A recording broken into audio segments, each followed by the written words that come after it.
Hoy es 19 de diciembre de 2020, leemos en el Evangelio de San Lucas. En los días de Herodes, rey de Judea, había un sacerdote de nombre Zacarías, del turno de Abías, casado con una descendiente de Aarón, cuyo nombre era Isabel. Los dos eran justos ante Dios y caminaban sin falta según los mandamientos y leyes del Señor. No tenían hijos, porque Isabel era estéril, y los dos eran de edad avanzada. Una vez que Zacarías oficiaba delante de Dios con el grupo de su turno, según la costumbre de los sacerdotes, le tocó en suerte a él entrar en el santuario del Señor a ofrecer el incienso. La muchedumbre del pueblo estaba fuera rezando durante la ofrenda del incienso. Y se le apareció el ángel del Señor de pie a la derecha del altar del incienso. Al verlo, Zacarías se sobresaltó y quedó sobrecogido de temor. Pero el ángel le dijo: No temas, Zacarías, porque tu ruego ha sido escuchado. Tu mujer Isabel te dará un hijo y le pondrás por nombre Juan. Te llenarás de alegría y gozo, y muchos se alegrarán de su nacimiento, pues será grande a los ojos del Señor. No beberá vino ni licor, estará lleno del Espíritu Santo, ya en el vientre materno, y convertirá muchos hijos de Israel al Señor, su Dios. Irá delante del Señor con el espíritu y poder de Elías, para convertir los corazones de los padres hacia los hijos, y a los desobedientes a la sensatez de los justos, para preparar al Señor un pueblo bien dispuesto. Zacarías replicó al ángel: ¿Cómo estaré seguro de eso? Porque yo soy viejo y mi mujer es de edad avanzada. Respondiendo el ángel le dijo: Yo soy Gabriel, que sirvo en presencia de Dios. He sido enviado para hablarte y comunicarte esta buena noticia. Pero te quedarás mudo, sin poder hablar, hasta el día en que esto suceda, porque no has dado fe a mis palabras, que se cumplirán en su momento oportuno.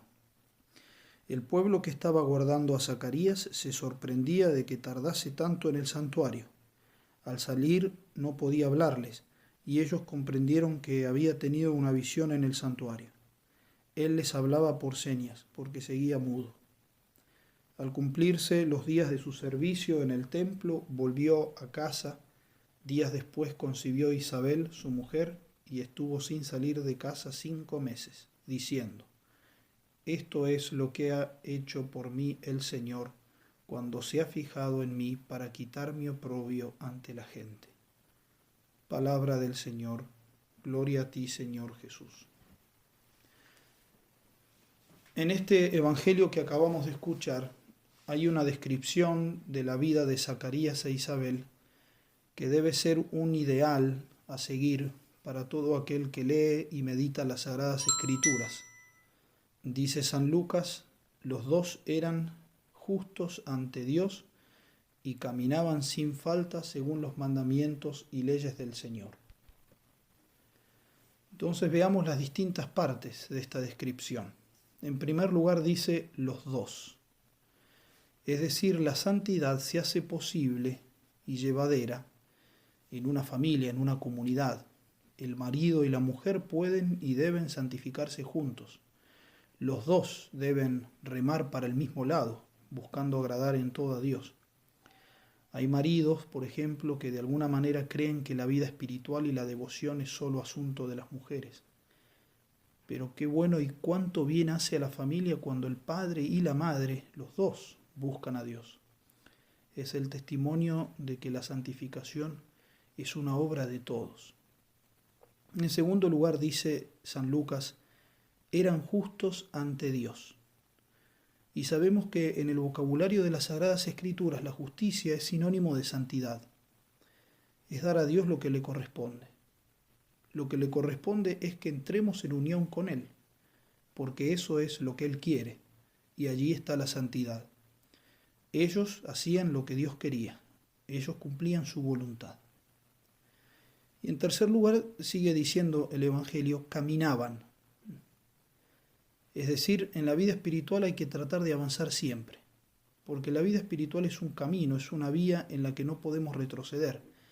Decía el Padre Pío: en la vida espiritual el que no avanza retrocede, sucede como con un barco que siempre debe seguir adelante. Si se detiene, el viento lo devolverá. Zacarías e Isabel caminaban, avanzaban. En cuarto lugar, dice el Evangelio, en todos los mandamientos y leyes del Señor. Y aquí podemos detenernos un poco más y pensar esto. ¿Por qué dice mandamientos y leyes? ¿Qué diferencia hay entre los mandamientos y las leyes? O como dice otra traducción, entre los mandamientos y las justificaciones. Para responder debemos decir que la palabra de Dios no contiene solamente preceptos, como si fuera un tratado de obligaciones, sino que está llena de revelaciones de amor y secretos de santidad.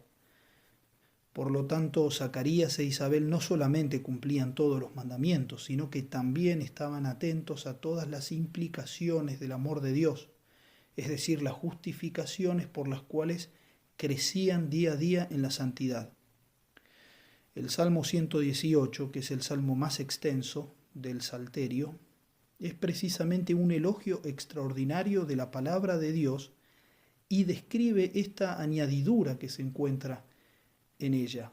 La añadidura que, asentándose, sí, en la obligación que impone la palabra de Dios, sin embargo, la sobrepasa y entra en el ámbito del amor puro. Es decir, las Escrituras tratan no solo de obligaciones, sino también de amores. O mejor dicho, se subliman las obligaciones y se coronan con actos de amor a Dios. Y no se muestra en la palabra revelada un sentido preceptivo solamente, sino también las enseñanzas, promesas, las verdades comunicadas sobre la vida de Dios y los designios admirables y bondadosos del Divino Padre, todo lo cual nos adiestra y nos mueve a buscar con amor el cumplimiento de su voluntad, siempre. Pero todavía podemos agregar algo más. Es decir, como hemos dicho, la santidad se trata de los mandamientos y también de la docilidad a la ley del amor de Dios que se comunica de muchas maneras en la palabra de Dios.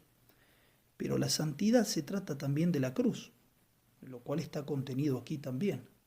Por eso dice San Pablo que la justificación, la santificación, es la sangre de Cristo y la resurrección del Redentor, el cual nos dejó como fruto la gracia del Espíritu Santo que se nos da mediante la fe.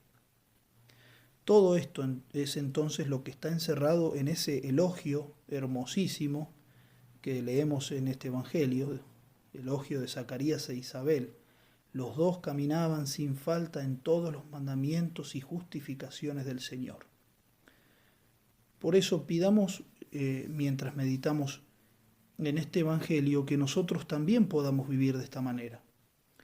Es decir, que busquemos la santidad personal y la de todos, primero. Que lo hagamos verdaderamente, con honestidad, delante de Dios, como dice el Evangelio. Delante de Dios que todo lo ve, que todo lo sabe, que todo lo oye. Que hagamos todo lo posible para avanzar, sin estancamientos, ni posposiciones.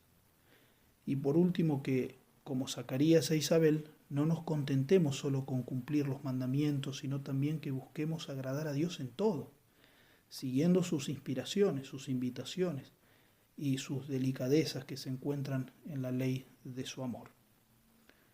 Ave María Purísima, sin pecado concebida.